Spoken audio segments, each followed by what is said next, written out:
Assalamualaikum warahmatullahi wabarakatuh. Halo semuanya, kembali lagi di vlog Ava 29 Channel. Di kesempatan video kali ini saya akan membahas yaitu fungsi daripada speedometer yang ada di bis Hino RK8 ya. Jadi di kolom komentar sudah lama ada yang request minta dibikinin video, yaitu untuk speedometernya minta dibahas secara detail gitu ya, kurang lebih. Jadi mohon maaf sebelumnya apabila dalam pembahasan speedometer ini ada kurang pasnya, karena saya bukan spesialisnya atau mungkin bukan mekanik. Jadi mohon maaf kalau ada mungkin kesalahan ya dalam menguraikan. Oke teman-teman, sebelum dilanjut videonya, jangan lupa ya yang belum bergabung di channel saya, jangan lupa subscribe, like, dan komen. Insya Allah saya balas komennya. Kita mulai dari yang sebelah kanan. Ini untuk yang pertama, sebelah kanan ini namanya odometer ya teman-teman. Odometer itu untuk pengontrol kecepatan ketika kita melaju di jalan ya. Ini pengontrol kecepatan. Jadi kalau ingin tahu kecepatannya kita lari berapa, itu kita lihat di sini ya. Namanya odometer. Terus selanjutnya yang sebelahnya ini namanya RPM. Jadi fungsinya RPM itu pertama yaitu untuk pengontrol konsumsi BBM ya. Terus keduanya bisa juga untuk pengontrol ketika kita mau menaikkan gigi ya, gigi persneling. Jadi kita bisa lihat di sini ya. Tapi kalau untuk di bis ini kalau saya jarang lihat di sini karena suara mesinnya itu udah kedengaran keras. Jadi saya jarang lihat. Tapi kalau untuk mobil pribadi saya kadang suka ngelihat, karena kalau yang masih baru itu suaranya itu enggak terlalu kedengaran. Jadi kadang saya bisa lihat di RPM ya. Takutnya kita namanya mobil baru kan, mobil pribadi. Kalau mobil baru itu kan dikira gigi satu itu kadang kan masih enak ya. Jadi tahu-tahunya di RPM udah naik tinggi, mesinnya udah ya ibaratnya udah melampaui ukuran RPM ya. Jadi kalau untuk di bis ini saya jarang lihat karena suaranya itu udah keras. Jadi ketahuan ya. Kalau udah waktunya pindah gigi itu suaranya keras, gerung kasar itu ya. Kita langsung pindah. Jadi untuk pertama yaitu tadi yang poin pertama ya. Untuk pengontrol konsumsi BBM. Jadi buat teman-teman kalau mau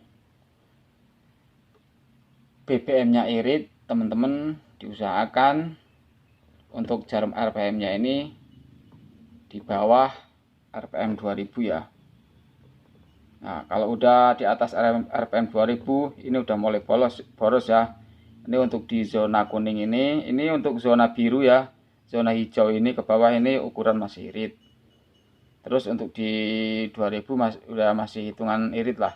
Tapi kalau untuk 2000 ke atas nih zona kuning, di RPM 2000 ke atas, terus sampai RPM 3000 ini udah boros. Ini untuk di zona merah ini konsumsi BBM-nya kalau jarumnya udah di merah ini sudah boros ya teman-teman. Jadi tergantung kita ya. Kalau misalkan teman-teman itu di perusahaan kalian itu misalkan solarnya ngecor ya bisa dikondisikan ya kan. Tapi kalau misalkan solarnya jatah itu ya kalau mau irit ya di sini ya, di zona hijau ini masih hitungan irit nih. Jadi kalau untuk di jarum RPM ini, kalau untuk di zona hijau ini kecepatannya kurang lebih itu 90 km per jam. Tapi kalau untuk kecepatan 100 ini udah di angka 2. Terus kalau untuk kecepatan 110, 120 ini udah mendekati merah ya. Untuk 120 ini udah mendekati merah.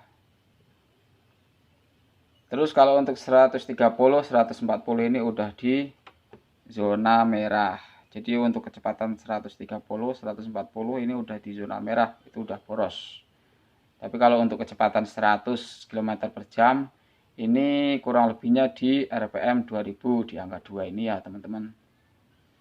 Nah, terus selanjutnya ini untuk sebelahnya lagi ya.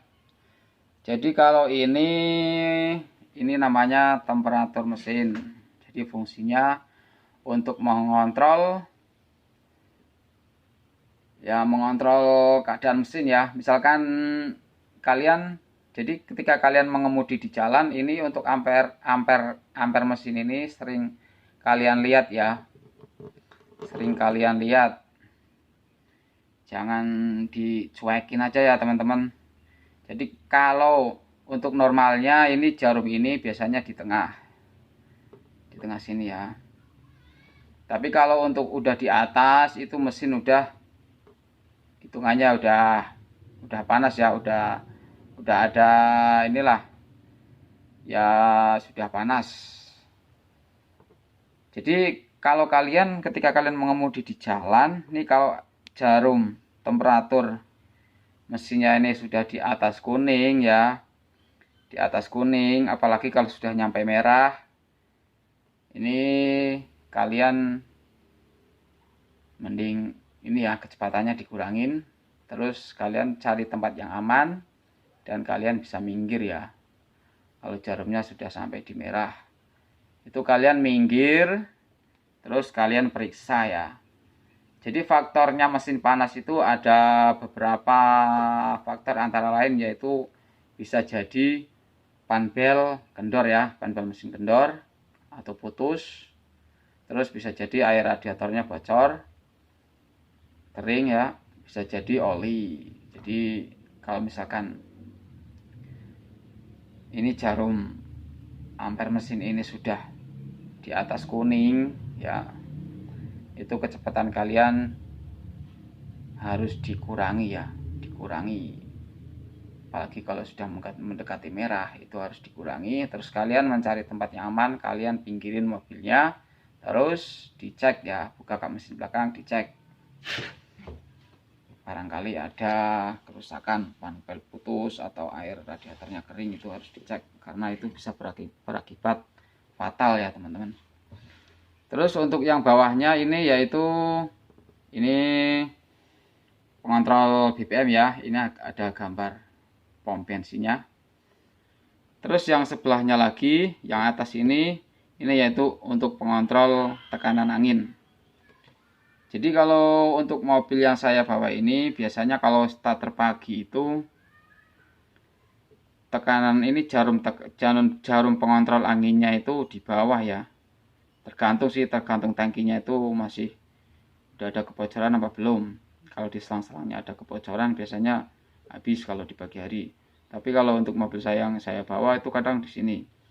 Jadi ketika kalian pagi-pagi ya, ketika kalian mau starter mobil, diusahakan untuk jarumnya itu diusahakan di angka 8 ya. Itu normalnya 8 atau 9. Tapi kalau misalkan jarumnya ini belum di angka 5, itu mobil kalau dijalanin itu ada bunyi alarmnya, nging gitu. Jadi kalau ini jarumnya belum nyampe di 5, itu kalian mau jalan itu bunyi alarm. Tapi kalau udah di atas 5 itu alarmnya hilang ya. Tapi diusahakan untuk pengisian angin itu di angka 8. Jadi kalau di angka 6 7 itu ya kurang maksimal ya. Jadi diusahakan di angka 8 kalau enggak 9. Nah terus selanjutnya kalau yang tengah ini, yang bawah ini ya, yang kiri, yang paling bawah paling kiri, ini pengontrol setrum aki ya. Jadi kalau ini mobil enggak jalan ya dari pagi, ini di bawah. Ntar ketika kalian menyalakan mesin, ntar naik untuk normalnya di atas sini ya, di tengah sini, itu untuk normal ya. Ini udah normal. Jadi ketika kalian pagi-pagi starter mobil itu diusahakan jangan langsung menyalakan AC atau menyalakan lampu ya. Biarkan ini untuk jarumnya biar naik dulu di tengah, baru kalian bisa nyalakan mesin, bisa nyalakan lampu dan AC gitu ya. Jadi untuk jangka panjangnya biar aki lebih tahan lama gitu ya teman-teman. Oke teman-teman, jadi sekian dulu ya untuk reviewnya, untuk pembahasan masalah fungsi speedometer. Semoga ada manfaatnya. Apabila ada teman-teman yang kurang paham, bisa komen ya, komen di bawah. Insya Allah pasti saya balas. Oke teman-teman, sekian dulu ya review kali ini. Semoga ada manfaatnya buat teman-teman semua.